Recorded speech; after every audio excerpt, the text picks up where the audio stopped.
এসময়ৰ দুৰ্ধৰ্ষ আলফা নেতা মুন্না মিশ্ৰৰ কথা মনত আছেনে? হয়, মই এসময়ৰ দুৰ্ধৰ্ষ আলফা নেতা তথা কেন্দ্ৰীয় চোৰাংচোৱা সংস্থা RAWৰ ডাবল এজেণ্ট মুন্না মিশ্ৰৰ কথা কৈছোঁ। সেইজন মুন্না মিশ্ৰৰ এতিয়া সন্ধান ওলাইছে। আপোনালোকে ঠিকেই শুনিছে। যোৱা 25-30 বছৰ পূৰ্বে বতাহৰ সৈতে সম্পূৰ্ণৰূপে মিলি যোৱা কোনো নামো নিচান নোহোৱা হৈ পৰা দুৰ্ধৰ্ষ আলফা নেতা RAWৰ এজেণ্ট আলফাত থাকি প্ৰায় 15জনতকৈ অধিক আলফা সদস্য হত্যাকাৰী, একে সময়তে আলফাৰ বহুকেইটা সামৰিক অভিযানৰ সফল নেতৃত্ব বহনকাৰী, এসময়ৰ আলফাৰ আটাইতকৈ ঘাতক বাহিনী এনিগ্মা গ্ৰুপৰ অপাৰেশ্যনেল কমাণ্ডাৰ মুন্না মিশ্ৰৰ এতিয়া সন্ধান ওলাইছে। এয়া মুন্না মিশ্ৰৰ বৰ্তমান সময়ৰ ফটো। তেওঁৰ এজন অপৰাধী সতীৰ্থ অভিজিত বসুৰ সৈতে এয়া 2024 চনৰ 25 মাৰ্চৰ ফটো। অৱশ্যে এখন ফটো অসমৰ নহয়, দেশৰ আন এটা প্ৰান্তৰ। আচলতে এই গোটেই কথাবোৰ বৰ্তমান সময়ৰ চৰ্চিত হিন্দী বোলছবি ধুৰন্ধৰৰ দৰে। ধুৰন্ধৰৰ ৰণবীৰ সিঙৰ কেৰেক্টাৰ হামজাৰ দৰে মুন্না মিশ্ৰকো RAWয়ে আলফাত সংস্থাপিত কৰিছিল। ধুৰন্ধৰৰ ৰণবীৰ সিঙৰ দৰে মুন্না মিশ্ৰয়ো আলফাক পতিয়ন নিয়াবৰ বাবে বহুকেইটা আলফা সামৰিক অভিযানৰ নেতৃত্ব বহন কৰিছিল। ধুৰন্ধৰৰ ৰণবীৰ সিঙৰ দৰে মুন্না মিশ্ৰয়ো গুৱাহাটীত সাধাৰণ ব্যৱসায়ী ফেৰীৱালাৰ ৰূপত বাহাৰ পাতি আছিল। অৱশ্যে ধুৰন্ধৰৰ ৰণবীৰ সিঙৰ কেৰেক্টাৰ হামজাতকৈও মুন্না মিশ্ৰৰ বাস্তৱ জীৱনটো আছিল ইয়াতকৈ অধিক সংঘাতপূৰ্ণ, ইয়াতকৈ অধিক সংঘাতপূৰ্ণ, ইয়াতকৈ অধিক উঠা নমাৰে ভৰপূৰ, ইয়াতকৈ অধিক ইণ্টাৰেষ্টিং আৰু ইয়াতকৈ অধিক ইণ্টেন্স। সঁচাকৈ মুন্না মিশ্ৰৰ বাস্তৱ জীৱনটো এখন বলিউডী চিনেমাৰ দৰে।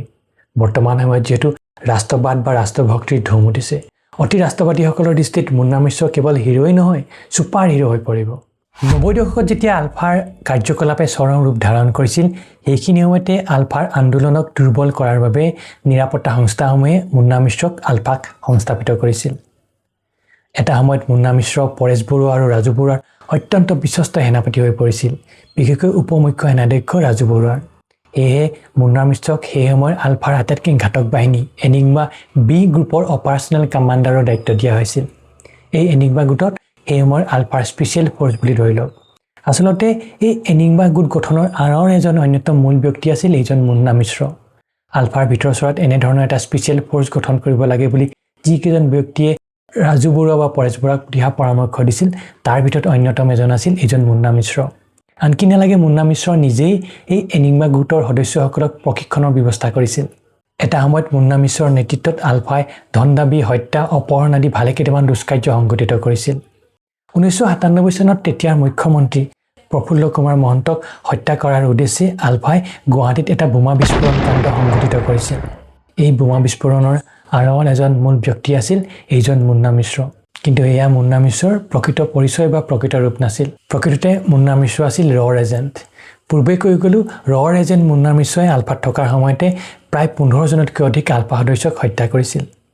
আনকি নালাগে পৰেশ বৰুৱাক হত্যা কৰাৰ উদ্দেশ্যে তেওঁক বাংলাদেশলৈ প্ৰেৰণ কৰা হৈছিল। অৱশ্যে পৰেশ বৰুৱাৰ ভাগ্য ভাল আছিল, তেওঁ বাচি গৈছিল। সেই সময়ত আলফাৰ শীৰ্ষ নেত্ৰী প্ৰণতি ডেকা পোনপ্ৰথমবাৰৰ বাবে আৰক্ষীৰ হাতত ধৰা পৰাৰ আঁৰৰ মূল ব্যক্তিজন আছিল এইজন মুন্না মিশ্ৰ। তেতিয়াৰ গৰ্ভৱতী প্ৰণতি ডেকাই দুগৰাকী সতীৰ্থসহ চিকিৎসাৰ অৰ্থে মুম্বাইলৈ যোৱাৰ বিষয়টো আৰক্ষীক অৱগত কৰিছিল এইজন মুন্না মিশ্ৰই। এইজন মুন্না মিশ্ৰই ফাদিল কৰিছিল আলফা আৰু টাটা গ্ৰুপৰ মাজত হোৱা গোপন বুজাবুজিৰ বিষয়টো। তেনেদৰে এইজন মুন্না মিশ্ৰৰ গভীৰ ষড়যন্ত্ৰৰ পৰা কথমপি প্ৰাণ ৰক্ষা পৰিছিল দৃষ্টি ৰাজখোৱা, অসীম দত্ত আদি সেই সময়ৰ আগশাৰীৰ আলফা নেতাসকল। আচলতে মুন্না মিশ্ৰৰ কথা কৈ থাকিলে শেষ কৰিব নোৱাৰি। আলফাই যেতিয়া মুন্না মিশ্ৰৰ প্ৰকৃত পৰিচয় গম পাইছিল, তেতিয়া যথেষ্টখিনি দেৰি হৈ গৈছিল আৰু এটা সময়ত সম্পূৰ্ণৰূপে নিখোজ হৈ পৰিছিল মুন্না মিশ্ৰ। আৰক্ষীৰ নথিত বৰ্তমানেও মুন্না মিশ্ৰ এজন পলাতক অপৰাধী। বিভিন্ন সময়ত বিভিন্নজনৰ মুখত শুনা যায় যে মুন্না মিশ্ৰক হয়তো আলফাই মৃত্যুদণ্ড বিহিলে।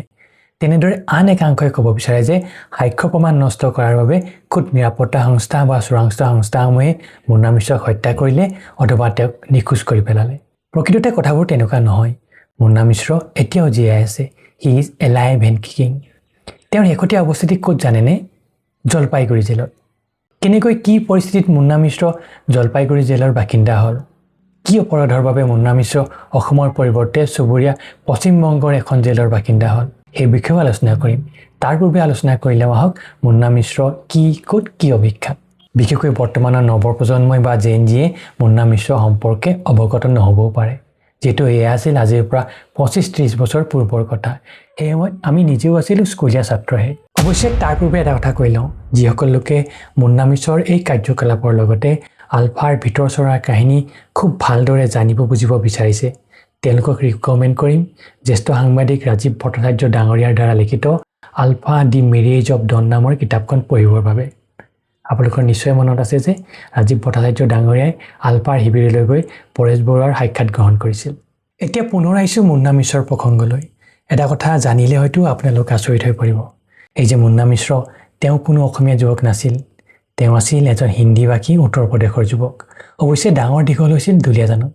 তেওঁৰ প্ৰকৃত নাম কি আছিল জানেনে? তেওঁৰ প্ৰকৃত নাম আছিল সুৰেন্দ্ৰ কুমাৰ মিশ্ৰ। মুন্না মিশ্ৰ আছিল তেওঁ ছদ্মনামে। জ্যেষ্ঠ সাংবাদিক ৰাজীৱ ভট্টাচাৰ্য ডাঙৰীয়াৰ মতে মুন্না মিশ্ৰৰ পৰিয়াল 1960 চনতহে অসমলৈ আহিছিল। ইফালে তেওঁৰ ককায়েক আছিল দুলীয়াজানস্থিত অইল ইণ্ডিয়া লিমিটেডৰ এজন চাকৰিয়াল। এইখিনি সৈতে আন এটা কথা, সেই সময়ত একাংশ হিন্দীভাষী লোকৰ মাজতো আলফা সোমাই পৰিবলৈ সক্ষম হৈছিল। এয়া অৱশ্যে আলফাৰ প্ৰতি ভয়ত নে আলফাৰ নীতি আদৰ্শৰ প্ৰতি আকৃষ্ট হৈ জেনুইনভাৱে সংগঠনটোৰ প্ৰতি সহানুভূতি বা সমৰ্থন প্ৰকাশ কৰিছিল তাক সঠিকভাৱে ক'ব নোৱাৰে। কিন্তু এইটো কথা হয় যে 80 দশকৰ শেষৰ ফালে আৰু 90 দশকৰ আৰম্ভণিতে জাতীয় উন্নয়ন পৰিষদ নামৰ এটা সংগঠন, যিটো সংগঠন প্ৰকৃততে আলফাৰ এটা অভাৰগ্ৰাউণ্ড সংগঠন আছিল, সেই সংগঠনটোৱে হিন্দীভাষী বা বঙালীভাষী আদিৰ অন্যান্য ভাষা ভাষীৰ মাজত আলফাৰ নীতি আদৰ্শৰ প্ৰসাৰ আৰু প্ৰচাৰ কৰাত নামি পৰিছিল। আৰু ঠিক সেইখিনি সময়তে শদিয়াত সুশীল মোদী নামৰ এজন হিন্দীভাষী যুৱকক আলফাৰ সন্দেহত নিৰাপত্তা বাহিনীৰ লোকসকলে মৰিয়াই হত্যা কৰিছিল। গতিকে এনেবোৰ কাৰণতে হয়তো আলফাই সুৰেন্দ্ৰ কুমাৰ মিশ্ৰ ওৰফে মুন্না মিশ্ৰক চাগৈ বিনা দ্বিধাই আঁকোৱালি লৈছিল। এতিয়া আহিছোঁ এই সুৰেন্দ্ৰ কুমাৰ মিশ্ৰ কেনেকৈ মুন্না মিশ্ৰ হৈছিল। সেয়া আছিল 90 দশকৰ কথা। সুৰেন্দ্ৰ কুমাৰ মিশ্ৰ তেতিয়া বিশ্বনাথ চাৰিআলিত থকা বিশ্বনাথ কলেজ অৱ এগ্ৰিকালচাৰৰ তেওঁ ছাত্ৰ আছিল। তেওঁ আছিল কৃষি বিভাগৰ স্নাতক আৰু সেইখিনি সময়তে সুৰেন্দ্ৰ কুমাৰ মিশ্ৰ আলফাৰ সংস্পৰ্শলৈ আহিছিল। জানিব পৰা মতে সুৰেন্দ্ৰ কুমাৰ মিশ্ৰ পঢ়া শুনা খেলা ধূলাত খুব এক্সপাৰ্ট আছিল। ঠিক তেনেদৰে তেওঁ আছিল এজন সুদক্ষ তাৰ্কিক আৰু এইদৰেই 1995 চনত তেওঁ আলফাত আনুষ্ঠানিকভাৱে যোগদান কৰিছিল আৰু তেতিয়াৰ পৰা সুৰেন্দ্ৰ কুমাৰ মিশ্ৰ হৈ পৰিছিল মুন্না মিশ্ৰ। আৰু এটা সময়ত এজন সুৰেন্দ্ৰ কুমাৰ মিশ্ৰ বা মুন্না মিশ্ৰ আলফাৰ শীৰ্ষ নেতৃত্বৰ বাবে পৰেশ বৰুৱা ৰাজু বৰুৱাৰ বাবে অন্যতম এজন নিৰ্ভৰযোগ্য, অন্যতম এজন বিশ্বাসযোগ্য, অন্যতম এজন কৰ্মঠ সৈনিক হৈ পৰিছিল। সেয়ে সুৰেন্দ্ৰ কুমাৰ মিশ্ৰক আলফাৰ বহুকেইটা গুৰুত্বপূৰ্ণ দায়িত্ব দিয়া হৈছিল। এতিয়া আহিছোঁ আলফাই কেনেকৈ এজন মুন্না মিশ্ৰক ধৰা পেলাইছিল, কেনেদৰে আলফাই উপলব্ধি কৰিছিল যে এইজন মুন্না মিশ্ৰ বা সুৰেন্দ্ৰ কুমাৰ মিশ্ৰ প্ৰকৃততে এজন চোৰাংচোৱাহে। আচলতে সেই সময়ত আলফাৰ ভিতৰচোৱাত এনে বহুবোৰ কৰ্মকাণ্ড সংঘটিত হৈছিল আৰু যিবোৰ ঘটনাৰ সৈতে ক'ৰবাত নহয় ক'ৰবাত এজন মুন্না মিশ্ৰ জড়িত হৈ আছিল। আচলতে আলফাৰ এনিগমা গ্ৰুপ গঠনৰ পৰৱৰ্তী এবছৰ 1.5 বছৰ পিছত মুন্না মিশ্ৰৰ কেতবোৰ কৰ্মকাণ্ডক লৈ পৰেশ বৰুৱা, ৰাজু বৰুৱা তথা আলফাৰ শীৰ্ষ নেতৃত্বৰ মাজত সন্দেহ উপজিবলৈ ধৰিলে। পূৰ্বে যিহেতু কৈছিলোঁ যে এই এনিগমা গোট গঠনৰ আঁৰৰ এজন মূল ব্যক্তি আছিল এইজন মুন্না মিশ্ৰ। আলফাত এনেধৰণৰ এটা গোপন ঘাতক সামৰিক গোট গঠন কৰিব লাগে বুলি দিহা পৰামৰ্শ দিয়া ব্যক্তিসকলৰ ভিতৰত মুন্না মিশ্ৰও আছিল। আনকি নালাগে মুন্না মিশ্ৰ নিজেই এই এনিগমা গোটৰ সদস্যসকলক প্ৰশিক্ষণ দিছিল। তেওঁ আছিল অন্যতম এজন প্ৰশিক্ষক। আলফাৰ সেনাধ্যক্ষ পৰেশ বৰুৱা, উপমুখ্য সেনাধ্যক্ষ ৰাজু বৰুৱাই বিচাৰিছিল যে আলফাৰ ভিতৰচোৱাত এই নিয়মীয়া বেটেলিয়ন কেইটাৰ উপৰিও এনেধৰণৰ এটা গোপন সামৰিক গোট গঠন কৰা হওক, যিটোৱে ঘাতক হওক, যিটোৰ দ্বাৰা স্পেচিয়েল অপাৰেশ্যনসমূহ সমাপন কৰিব পাৰি। সেয়েহে তেওঁলোকে এই এনিগমা গোটটো সম্পূৰ্ণ গোপনে ৰাখিব বিচাৰিছিল। আনকি নালাগে আলফাৰ ভিতৰচোৱা বহুতেই এই এনিগমা গ্ৰুপৰ সদস্যসকলক ভালদৰে চিনিব বা জানিব পৰা নাছিল। কিন্তু মুন্না মিশ্ৰ যিহেতু নিজেই এজন প্ৰশিক্ষক আছিল, তেওঁ এই এনিগমা গ্ৰুপৰ সদস্যসকলক তেওঁলোকৰ নাম ঠিকনা খুব ভালদৰে জানিছিল। আচলতে এই এনিগমা গ্ৰুপত দুটা ভাগত ভগোৱা হৈছিল, এনিগমা এ বা এনিগমা ৰুৰেল, যিটোৱে আলফাৰ হৈ গ্ৰাম্যাঞ্চলত কাম কাজ বা কুটাঘাতমূলক কাৰ্যকলাপ সংঘটিত কৰাৰ দায়িত্ব আছিল, আৰু এনিগমা গ্ৰুপ বি বা এনিগমা গ্ৰুপ আৰবান, যিটোৱে নগৰীয়া অঞ্চলত কুটাঘাতমূলক কাৰ্যকলাপ বা আলফাৰ কাৰ্যকলাপসমূহ আগুৱাই নিয়াৰ কথা আছিল। আলফাৰ শীৰ্ষ নেতৃত্বৰ ফালৰ পৰা এই এনিগমা গোটৰ সদস্যসকলক নিৰ্দেশ দিয়া হৈছিল যে তেওঁলোকে গুৱাহাটী, ডিব্ৰুগড়, লখিমপুৰ আদি চহৰবোৰত যেনেকৈ পাৰে কোনোবাই যদি সাধাৰণ ব্যৱসায়ীৰ ৰূপত বা কোনোবাই ফেৰীৱালাৰ ৰূপত যাতে আত্মগোপন কৰি থাকে আৰু সংগঠনৰ কাৰ্যকলাপসমূহ আগুৱাই নিয়ে। কিন্তু ঠিক সেইখিনি সময়তে পৰেশ বৰুৱা, ৰাজু বৰুৱাকে ধৰি আলফাৰ শীৰ্ষ নেতৃত্বই এটা কথা উপলব্ধি কৰিলে যে এনেদৰে এজনকৈ এই সদস্যসকল নোহোৱা হ'বলৈ ধৰিছে আৰু কোনোবাই হয়তো নিৰাপত্তাৰক্ষীৰ দ্বাৰা এনকাউণ্টাৰৰ সন্মুখীন হ'বলগীয়া হৈছে। তেতিয়াই তেওঁলোকৰ মনত প্ৰশ্ন উপজিলে, কোনে খবৰ দিলে, যিহেতু এয়া সম্পূৰ্ণ গোপন বিষয় আছিল। গতিকে এই বিষয়টো অত্যন্ত গুৰুত্ব সহকাৰে লৈ আলফাই নিজাববীয়াকৈ অনুসন্ধান আৰম্ভ কৰিলে। তেওঁলোকৰ অনুসন্ধানত এটা কথা স্পষ্ট হ'ল যে এনেদৰে যিসকল নেতাকেইটাৰ নিৰুদ্দেশ হৈছে বা এনেদৰে যিসকল নেতাকেদাৰ এনকাউণ্টাৰৰ সন্মুখীন হৈছে তেওঁলোক প্ৰত্যেকেই সেই এনকাউণ্টাৰৰ দিনা বা এনকাউণ্টাৰৰ আগদিনা বা এনকাউণ্টাৰৰ এদিন দুদিনৰ আগত প্ৰত্যেকেই মুন্না মিশ্ৰৰ সৈতে যোগাযোগত আছিল গতিকে স্বাভাৱিকতে মুন্না মিশ্ৰৰ ভূমিকাক লৈ সন্দেহ উপজিল ঠিক তেনেদৰে যেতিয়া আলফাৰ শীৰ্ষ নেত্ৰী সাংস্কৃতিক সম্পাদিকা প্ৰণতি ডেকাৰ গ্ৰেপ্তাৰৰ বিষয়টো পুংখানুপুংখভাৱে বিশ্লেষণ কৰিলে তাতো মুন্না মিশ্ৰ জড়িত হৈ থকাৰ বিষয়টো স্পষ্ট হৈ পৰিল 1997 চনৰ 23 আগষ্টৰ দিনা মুম্বাই আৰক্ষীয়ে আলফাৰ শীৰ্ষ নেত্ৰী সাংস্কৃতিক সম্পাদিকা তথা চিত্ৰবন হাজৰিকাৰ পত্নী প্ৰণতি ডেকাক নৱজাতক সন্তানসহ মুম্বাই সান্তাক্ৰুজ বিমানবন্দৰৰ পৰা গ্ৰেপ্তাৰ কৰিছিল লগতে গ্ৰেপ্তাৰ কৰিছিল তেওঁ দুই সতীৰ্থক আচলতে প্ৰণতি ডেকাই মুম্বাই জছলোক হস্পিটালত চিকিৎসাধীন হৈ থকাৰ বিষয়টো বা চিকিৎসা লৈ থকাৰ বিষয়টো মুন্না মিশ্ৰক অৱগত কৰিছিল আন এজন আলফা নেতা ফণীন্দ্ৰ মেধিয়ে অৱশ্যে তেওঁ ইয়াক সম্পূৰ্ণ বন্ধুত্বমূলকভাৱেহে অৱগত কৰিছিল আৰু এই ইনফৰমেশ্যনটো মুন্না মিশ্ৰই পাছ কৰিছিল তেওঁ হেণ্ডলাৰ তথা অসম আৰক্ষীলৈ জানিব পৰা মতে মুন্না মিশ্ৰই অসম আৰক্ষী আৰু উভয়ৰ সৈতে সমানেই যোগাযোগত আছিল আৰু অসম আৰক্ষীয়ে কোনো কাল বিলম্ব নকৰি মুম্বাই আৰক্ষীৰ সৈতে যোগাযোগ কৰিছিল আৰু মুম্বাই আৰক্ষীয়ে নৱজাতক সন্তানসহ প্ৰণতি ডেকা আৰু তেওঁৰ দুই সতীৰ্থক গ্ৰেপ্তাৰ কৰিছিল ভিডিঅ'টোৰ আৰম্ভণিতে আলফাই তেতিয়াৰ মুখ্যমন্ত্ৰী প্ৰফুল্ল কুমাৰ মহন্তক হত্যা কৰাৰ উদ্দেশ্যে 1997 চনত বোমা বিস্ফোৰণ সংঘটিত কৰাৰ কথাও কৈছিল সেয়া আছিল 1997 চনৰ 8 জুন তাৰিখ সেইদিনা মুখ্যমন্ত্ৰী প্ৰফুল্ল কুমাৰ মহন্ত ৰাজধানী দিল্লীৰ পৰা বিমানেৰে আহি গুৱাহাটী বিমানবন্দৰত অৱতৰণ কৰিছিল আৰু পৰৱৰ্তী সময়ত গুৱাহাটী বিমানবন্দৰৰ পৰা দিছপুৰলৈ আহি আছিল মুখ্যমন্ত্ৰী প্ৰফুল্ল কুমাৰ মহন্তৰ কনভয় যেতিয়া নীলাচল পাহাৰ ঠিক পাৰ হৈ LCB কলেজৰ ওচৰত এটা কালভাৰ্ট পাইছিলহি বা কালভাৰ্টটো পাৰ হৈছিল ঠিক সেইখিনি সময়তে এটা ভয়ংকৰ বোমা বিস্ফোৰণ সংঘটিত হৈছিল যেহেতু তেতিয়া মুখ্যমন্ত্ৰীজনৰ কনভয়টো পাৰ হৈ গৈছিল গতিকে কোনো লোক হতাহত নহল সেই বিস্ফোৰণৰ সৈতে মুঠ 4জনকৈ আলফা সদস্য জড়িত আছিল তেওঁলোক হ'ল ক্ৰমে মুন্না মিশ্ৰ অলোক গোস্বামী টন আৰু চাংলত নামৰ আন এজন সদস্য তেওঁলোকৰ পৰিকল্পনা আছিল এনেধৰণৰ প্ৰফুল্ল কুমাৰ মহন্ত বিমানবন্দৰৰ পৰা ওলোৱাৰ মুহূৰ্তত অলোক গোস্বামী নামৰ সদস্যজনে বাৰ্তা প্ৰেৰণ কৰিছিল তেওঁ সতীৰ্থসকললৈ ঠিক তেনেদৰে LCB কলেজৰ ওচৰত এটা কালভাৰ্টৰ তলত বোমা সংস্থাপিত কৰি সেই দুৰ্নিয়ন্ত্ৰিত বোমাটো বিস্ফোৰণৰ বাবে চুপ লৈ আছিল চাংলত নামৰ সদস্যজনে তেওঁৰ দায়িত্ব আছিল সেই বোমাটোৰ চুইচ টিপা মুন্না মিশ্ৰৰ দায়িত্বত আছিল সেই চাংলতত সিগনেল দিয়া পৰিকল্পনা আছিল প্ৰফুল্ল কুমাৰ মহন্তৰ সেই কনভয়টো সেই কালভাৰ্টটোৰ পোৱাৰ মাত্ৰকেই মুন্না মিশ্ৰই চাংলতক সিগনেল দিব আৰু সেই মতেই আলফা সদস্যজনে চুইচ টিপিব আৰু সেই অনুসৰি মুন্না মিশ্ৰই সিগনেল দিলে আলফা সদস্যজনে চুইচ টিপিলে আৰু সঁচাকৈ এটা ভয়ংকৰ বোমা বিস্ফোৰণ হ'ল আৰু সেই বোমা বিস্ফোৰণৰ ফলত প্ৰায় 6 ফুট দ এটা গাঁতৰ সৃষ্টি হ'ল আচলতে এই বোমা বিস্ফোৰণ হ'ল মুখ্যমন্ত্ৰী প্ৰফুল্ল কুমাৰ মহন্তৰ কনভয়টো পাৰ হৈ যোৱাৰ পাছতহে এই ঘটনাকাণ্ডক লৈ বহুতে ক'ব বিচাৰে যে এই বোমা বিস্ফোৰণ কাণ্ডৰ জৰিয়তে মুন্না মিশ্ৰই প্ৰকৃততে আলফাক আভুৱা ভাৰিছিল যাতে তেওঁ আলফাৰ অধিক বিশ্বাসভাজন হৈ পৰে আৰু যাতে তেওঁ আলফাৰ শীৰ্ষ নেতৃত্বৰ অধিক কাষ চাপি আহিব পাৰে আৰু সুযোগ বুজি যাতে শীৰ্ষ নেতৃত্বক এজনকৈ হত্যা কৰিব পাৰে স্বাভাৱিকতে এই বোমা বিস্ফোৰণৰ পাছত আলফাৰ অন্দৰমহলত মুন্না মিশ্ৰৰ যথেষ্টখিনি কদৰ বাঢ়ি গৈছিল যিটো তেওঁ টাৰ্গেট কৰিছিল সেই সময়ৰ ৰাজ্যৰ মুখ্যমন্ত্ৰীজনক আৰু সেই সময়ত আলফাৰ শীৰ্ষ নেতৃত্ব অৱগত আছিল যে এই ঘটনাৰ মাষ্টাৰ মাইণ্ড আছিল মুন্না মিশ্ৰ নিজেই পৰৱৰ্তী সময়ত যেতিয়া আলফাই সেই মুন্না মিশ্ৰৰ অন্যান্য কাৰ্যকলাপৰ লগতে এই বিষয়টো পৰ্যালোচনা কৰিলে তেতিয়া আলফাই উপলব্ধি কৰিলে যে মুন্না মিশ্ৰই ইচ্ছাকৃতভাৱে সতীৰ্থসকলক দেৰিকৈ সিগনেল দিছিল তেওঁ সিগনেল দিছিল মুখ্যমন্ত্ৰী প্ৰফুল্ল কুমাৰ মহন্তৰ কনভয়টো পাৰ হৈ যোৱাৰ বহু পাছতহে সেয়ে সৌভাগ্যক্ৰমে মুখ্যমন্ত্ৰী প্ৰফুল্ল কুমাৰ মহন্তৰ প্ৰাণ ৰক্ষা পৰিছিল ঠিক তেনেদৰে মুন্না মিশ্ৰ গুৱাহাটীত বাহৰ পাতি থকাৰ সময়তে এবাৰ আলফাৰ শীৰ্ষ নেতা দৃষ্টি ৰাজখোৱা গুৱাহাটীলৈ আহিছিল আৰু সেইমতে মুন্না মিশ্ৰই দৃষ্টি ৰাজখোৱাক থকাৰ ব্যৱস্থা কৰি দিছিল কিন্তু সেইদিনা কিবা কাৰণত দৃষ্টি ৰাজখোৱাই তেওঁ যি ঠাইত আছিল সেই ঠাই পৰিত্যাগ কৰিছিল আৰু সেই নিশাই দৃষ্টি ৰাজখোৱা যিটো ঘৰত থকাৰ বাবে মুন্না মিশ্ৰই ব্যৱস্থা কৰি দিছিল সেই ঘৰটোতে নিৰাপত্তা সংস্থাসমূহে ৰেড মাৰিছিল অনুৰূপ ঘটনা ঘটিছিল অসীম দত্ত নামৰ আন এজন শীৰ্ষ নেতাৰ ক্ষেত্ৰতো অৱশ্যে পৰৱৰ্তী সময়তে তেওঁলোকে এই কথাবোৰ উপলব্ধি কৰিব পাৰিছিল এতিয়া প্ৰশ্ন উঠিব পাৰে মুন্না মিশ্ৰ আৰম্ভণিৰ পৰাই বা নিৰাপত্তা সংস্থাসমূহৰ এজেণ্ট আছিল নেকি অৱশ্যে এই কথা সঠিকভাৱে ক'ব নোৱাৰি 1996ৰ সময়ছোৱাত মুন্না মিশ্ৰ 3-4 মাহ সময়ৰ বাবে সম্পূৰ্ণৰূপে নিৰুদ্দেশ হৈ পৰিছিল কিছু সময়ত আলফাৰ সৈতে তেওঁ কোনো ধৰণৰ যোগাযোগ নাছিল সেই সময়ত মুন্না মিশ্ৰ ক'ত আছিল ক'ত গৈছিল আলফাই গম পোৱা নাছিল এনেদৰে 3-4 মাহ সম্পূৰ্ণ নিৰুদ্দেশ হৈ থকাৰ অন্তত মুন্না মিশ্ৰ এদিন গৈ উপস্থিত হৈছিল ভূটান কেম্পত ভূটানৰ তেওঁ সংগ্ৰামী সতীৰ্থসকলৰ আগত ব্যক্ত কৰিছিল যে তেওঁ নিৰাপত্তা সংস্থাসমূহে গ্ৰেপ্তাৰ কৰিছিল আৰু তেওঁলোকৰ কবলৰ পৰা কোনোমতে প্ৰাণ লৈ পলাই আহিছে আচলতে সেই সময়ত মুন্না মিশ্ৰক নিৰাপত্তা সংস্থাসমূহে কৰায়ত্ব কৰাৰ কথাটো সত্য আলফাই ধাৰণা কৰিছিল যে সেই সময়তে মুন্না মিশ্ৰক ব্ৰেইন ৱাছ কৰা হৈছিল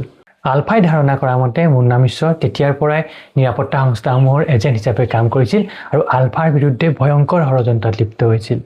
মুন্না মিশ্ৰৰ এই ষড়যন্ত্ৰৰ বাবে আলফাই বহুকেইজন সংগ্ৰামী সতীৰ্থক হেৰুৱাইছিল আৰু ঠিক তেনেদৰে আলফাৰ ভিতৰ চৰাৰ প্ৰায়বোৰ গুৰুত্বপূৰ্ণ তথ্য নিৰাপত্তা সংস্থাসমূহে লাভ কৰিবলৈ সক্ষম হৈছিল এই যে আলফাৰ ভিতৰ চৰাত এনিগমা গোট গঠন হৈছিল এই এনিগমা গোট গঠন হৈছিল আকৌ এই মুন্না মিশ্ৰ এনেদৰে অন্তৰ্ধান হৈ অহাৰ পাছতহে আলফাৰ সহস্ত বিপ্লৱক খুব সূক্ষ্মভাৱে নিৰীক্ষণ কৰি অহা লোকসকলে ক'ব বিচাৰে যে এই যে আলফাৰ ভিতৰ চৰাত এনিগমা গোট গঠন হৈছিল ইও আছিল নিৰাপত্তা সংস্থাসমূহৰ চাল বা ট্ৰেপ সেয়েহে মুন্না মিশ্ৰই আলফাৰ উপমুখ্য সেনাধ্যক্ষ ৰাজু বৰুৱাক আলফাৰ ভিতৰ চৰাত এনেধৰণৰ এটা গোপন গোট গঠন কৰিব লাগে বুলি দিহা পৰামৰ্শ দিছিল বা খুব জোৰ দিছিল ৰাজু বৰুৱা আছিল এই এনিগমা গোটৰ মুৰব্বী আৰু বহুতেই ক'ব বিচাৰিছে যে ৰাজু বৰুৱা তথা আলফাৰ শীৰ্ষ নেতৃত্ব ক'ব নোৱাৰাকৈ এই নিৰাপত্তা সংস্থাসমূহৰ ট্ৰেপত ভৰি দিছিল যিহেতু এইটো এটা সম্পূৰ্ণ গোপন গ্ৰুপ আছিল এই গ্ৰুপৰ সদস্যসকলক আনকি নালাগে আলফাৰ ভিতৰ চৰাৰ অন্যান্য সদস্যসকলেও ভালদৰে চিনিব জানিব পৰা নাছিল বা তেওঁলোকৰ অৱস্থিতি সম্পৰ্কে তেওঁলোক সম্পূৰ্ণ অজ্ঞাত আছিল গতিকে এনেদৰে আলফা সদস্যসকল আইচলেট হোৱাৰ সুযোগ লৈ মুন্না মিশ্ৰৰ জৰিয়তে নিৰাপত্তা সংস্থাসমূহে এজনকৈ আলফা সদস্যক এনকাউণ্টাৰ কৰিছিল বা তেওঁলোকক কৰায়ত্ব কৰিবলৈ সক্ষম হৈছিল ইফালে এজন ডাবল এজেণ্টৰ জীৱন কিমান ৰিস্কি বা কিমান বিষময় হৈ পৰে সেয়া মুন্না মিশ্ৰৰ ব্যক্তিগত জীৱনৰ পৰা অনুমান পাব পাৰি যি সময়ত মুন্না মিশ্ৰই নিৰাপত্তা সংস্থাসমূহৰ এজেণ্ট হিচাপে আলফাৰ বিৰুদ্ধে গভীৰ ষড়যন্ত্ৰত লিপ্ত হৈছিল এজনকৈ আলফা সদস্যক হত্যা কৰাৰ ক্ষেত্ৰত বা কৰায়ত্ব কৰাৰ ক্ষেত্ৰত নিৰাপত্তা সংস্থাসমূহক সহায় কৰি আহিছিল ঠিক সেইখিনি সময়তে মুন্না মিশ্ৰৰ নিজৰ ককাইক খুদ চৰকাৰী ঘাতক বাহিনীৰ হাতত প্ৰাণ হেৰুৱাইছিল হয় গুপ্ত হত্যাৰ সময়ত চৰকাৰী ঘাতক বাহিনীয়ে বা গুপ্ত হত্যাকাৰীসকলে মুন্না মিশ্ৰৰ নিজৰ ককায়েকৰ প্ৰাণ কাঢ়ি লৈছিল আচলতে গুপ্ত হত্যাকাৰীসকলে মুন্না মিশ্ৰক তেতিয়াও আলফাৰ এজন দুৰ্ধৰ্ষ নেতা বুলি ভাবি লৈছিল তেওঁলোকে গম পোৱা নাছিল যে মুন্না মিশ্ৰ তেওঁলোকৰ দৰেই এজন গুপ্তঘাতক এই কথাটোৱে কি লেভেলত হেণ্ডলাৰসকলে চিক্ৰেচি মেইনটেইন কৰে তাকে অনুমান পাব পাৰি সেই নিৰ্দিষ্ট হেণ্ডলাৰ কেইজনৰ বাদে অন্য লোকে গমেই নাপায় যে কোনোজন ব্যক্তিয়ে এই সংস্থাটোৰ হৈ কাম কৰি আছে তেনেদৰে 2000 চনৰ 21 মে তাৰিখে শ্বিলঙৰ লাবান অঞ্চলৰ পৰা মুন্না মিশ্ৰ আৰু তেওঁৰ 5জন সহযোগীক গ্ৰেপ্তাৰ কৰিছিল অসম আৰক্ষীয়ে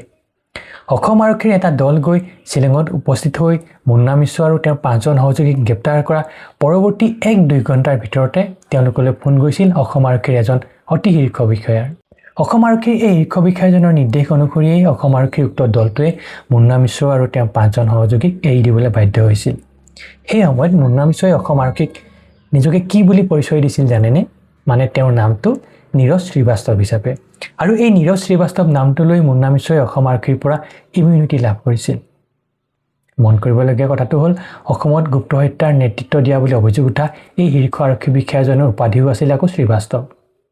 এই মুন্না মিশ্ৰ গ্ৰেপ্তাৰ হোৱাৰ বিষয়টো বা তেওঁক এৰি দিয়াৰ বিষয়টো সেই সময়ত অসমৰ প্ৰায়বোৰ বাতৰি কাকতে অতি গুৰুত্ব সহকাৰে বাতৰি প্ৰকাশ হৈছিল অৱশ্যে যাক অস্বীকাৰ কৰিছিল অসম আৰক্ষীৰ ফালৰ পৰা তেনেদৰে এবাৰ বাংলাদেশতো মুন্না মিশ্ৰ গ্ৰেপ্তাৰ হৈছিল ঠিক অনুৰূপভাৱে মুন্না মিশ্ৰৰ গ্ৰেপ্তাৰ হোৱাৰ পৰৱৰ্তী 3-4 ঘণ্টাৰ ভিতৰতে বাংলাদেশত থকা ভাৰতীয় উচ্চ আয়ুক্তৰ এজন উচ্চপদস্থ বিষয়াই গৈ মুন্না মিশ্ৰক মোকলাই আনিছিল এতিয়া আহিছোঁ মূল কথালৈ কেনেকৈ মুন্না মিশ্ৰৰ ৰন্ধন ওলাল বা কেনেকৈ কি পৰিস্থিতিত মুন্না মিশ্ৰক জলপাইগুৰি জেলৰ বাসিন্দা হ'বলগীয়া হ'ল অৱশ্যে মুন্না মিশ্ৰ এই জেল গমন আলফাৰ কাৰ্যকলাপৰ সৈতে কোনো ধৰণেৰে জড়িত নহয় তেওঁ অন্যথা অপৰাধতে এই শাস্তি ভুগি আছে পূৰ্বেই কৈছিলোঁ ৰাজীৱ ভট্টাচাৰ্য ডাঙৰীয়া কিতাপখনত মুন্না মিশ্ৰ সম্পৰ্কত ভালেখিনি নজনা কথা জানিব পাৰি তেখেতৰ কিতাপখনত 2011 চনৰ এটা ঘটনাৰ কথা বৰ্ণনা কৰিছে সেই অনুসৰি সেই বছৰ প্ৰবীণ দাস নামৰ এজন চালপা সদস্যই মুন্না মিশ্ৰক লগ পাইছিল ইতিপূৰ্বে প্ৰবীণ দাস গুপ্ত আঘাতকৰ পৰা কথমপি প্ৰাণ ৰক্ষা কৰিছিল সেই সময়ত এই চালপা সদস্য প্ৰবীণ দাস যথেষ্ট আৰ্থিক অনাটনত ভুগিছিল তেখেতক এটা কামৰ প্ৰয়োজন হৈছিল আৰু মুন্না মিশ্ৰই এই চালপা সদস্য প্ৰবীণ দাসক সহায় কৰাৰ প্ৰতিশ্ৰুতি দিছিল আৰু তেখেতক এটা কামৰ ব্যৱস্থা কৰি দিছিল সেই কামটো হ'ল এটা কেন্দ্ৰীয় সংস্থাৰ হৈ চোৰাংচোৰাগিৰি কৰা ৰাজীৱ ভট্টাচাৰ্যৰ বৰ্ণনা অনুসৰি তাৰ ঠিক এবছৰ পিছতেই নেপালত প্ৰতিষ্ঠিত এজন ভাৰতীয় ব্যৱসায়িক হত্যাৰ গোচৰত আৰক্ষীয়ে এই মুন্না মিশ্ৰ আৰু প্ৰবীণ দাস দুয়োকে গ্ৰেপ্তাৰ কৰি জেল হাজতলৈ প্ৰেৰণ কৰিছিল অৱশ্যে তেখেতৰ কিতাপখনত এয়া কোন চনৰ ঘটনা বা কোনজন নেপালৰ ব্যৱসায়ী এই সম্পৰ্কে কোনো ধৰণে উল্লেখ কৰা হোৱা নাই গতিকে এই বিষয়টো ব্যক্তিগতভাৱে জনা বা বুজাৰ চেষ্টা কৰিছিলোঁ এতিয়া আহিছোঁ এই ঘটনাটো কি সেয়া আছিল 2013 চনৰ 2 ফেব্ৰুৱাৰী সেইদিনা শিলিগুৰিৰ ওচৰৰ চুকনা ফৰেষ্টৰ সমীপৰ ৰংটাং নামৰ এঠাইত দুটাকৈ মৃতদেহ উদ্ধাৰ হৈছিল আৰু সেই মৃতদেহ দুটাৰ এটা আছিল নেপালৰ প্ৰতিষ্ঠিত ব্যৱসায়ী গংগা বিচেন ৰথী আৰু দ্বিতীয়টো মৃতদেহ আছিল নেপাল শিৱসেনাৰ মুৰব্বী চন্দ্ৰপ্ৰকাশ চোৰেলৰ আৰু এই ঘটনাৰ তদন্ত কৰি শিলিগুৰি আৰক্ষীয়ে দুজনকৈ লোকক গ্ৰেপ্তাৰ কৰিছিল এই দুজন ব্যক্তি আছিল সুৰেন্দ্ৰ কুমাৰ মিশ্ৰ আৰু অভিজিত বসু আৰু এই সুৰেন্দ্ৰ কুমাৰ মিশ্ৰ আন কোনো নাছিল তেওঁ হ'ল মুন্না মিশ্ৰ আসলতে মুন্না মিশ্ৰ বাহিনীয়ে 8 জানুৱাৰীৰ দিনাই এই গংগা বিচেন ৰথীক অপহৰণ কৰিছিল 2013 চনৰ 8 জানুৱাৰীৰ দিনা নেপালৰ এই প্ৰতিষ্ঠিত ব্যৱসায়ীজন শিলিগুৰিলৈ ফুৰিবলৈ আহিছিল লগত সংগ দিছিল নেপাল শিৱসেনাৰ মুৰব্বী চন্দ্ৰপ্ৰকাশ চোৰেল আসলতে নেপাল শিৱসেনাৰ মুৰব্বীজন মুন্না মিশ্ৰৰ বাহিনীৰ সৈতে মিলি আছিল তেওঁৱে প্ৰলোভন দি নেপালৰ এই প্ৰতিষ্ঠিত ব্যৱসায়ীজনক শিলিগুৰিলৈ আনিছিল আৰু মুন্না মিশ্ৰ বাহিনীয়ে নেপালৰ এই প্ৰতিষ্ঠিত ব্যৱসায়ীজনক অপহৰণ কৰাৰ পিছত তেওঁক ধন দাবী কৰিবলৈ ধৰিলে আৰু বিচৰা মতে ধন নোপোৱাত টেটুচুপি হত্যা কৰে ইফালে এই কথাটো কেনেবাকৈ লিক কৰে বুলি ভাবি সতীৰ্থ ষড়যন্ত্ৰকাৰী নেপাল শিৱসেনাৰ মুৰব্বী চন্দ্ৰপ্ৰকাশ চোৰেলকো মুন্না মিশ্ৰ বাহিনীয়ে হত্যা কৰে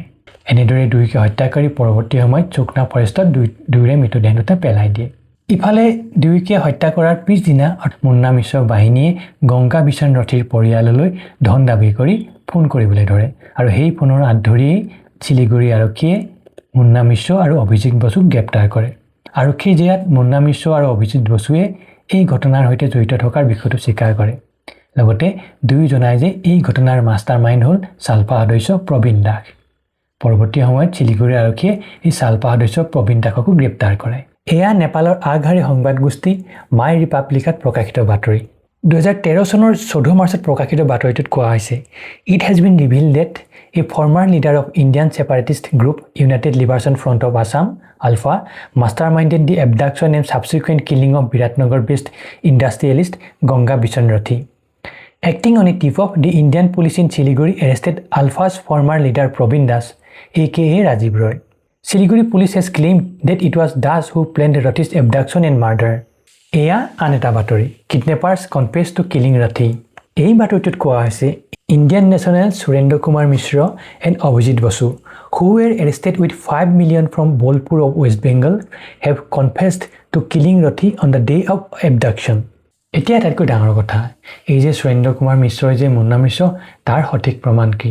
তাৰ সঠিক প্ৰমাণ হ'ল আদালতত দাখিল কৰা নথি শিলিগুৰি আদালতত 13480 of 2013 এই গোচৰত